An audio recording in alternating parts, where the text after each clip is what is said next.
What you see here is, well, let's zoom out and see.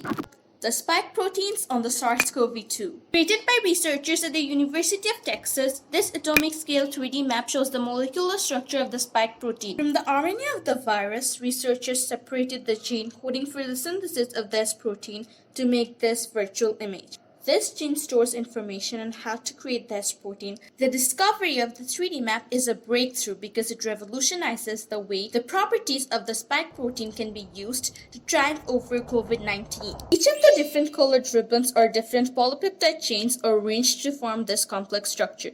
These arrangements help understand the properties of the spike protein as receptor binding molecule and as antigen. But how?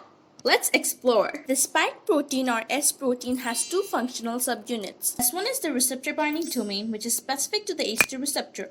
Once bound, the S1 acts as a latch. Since our cells don't have latches for the entry of these pathogens, the virus makes its own latch. After the latching, enzymes present on the surface of the host cell cleave the S1 and S2 subunits, exposing small chains of amino acids that allow the viral and host cell membrane to fuse. The virus then inserts its RNA into the host cell, hijacking the cell's machineries to make more copies of itself. These series of events cause changes in the molecular structure of the S proteins, understanding which can help create decoy molecules to fool the virus. Complementary to the S protein, the decoy molecules attract the virus to bind with it instead of the actual ACE2 receptors.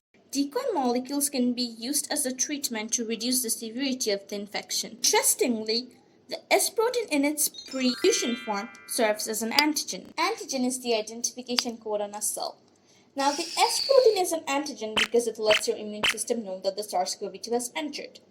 And your immune system best recognizes the S protein when it is in its pre-fusion form.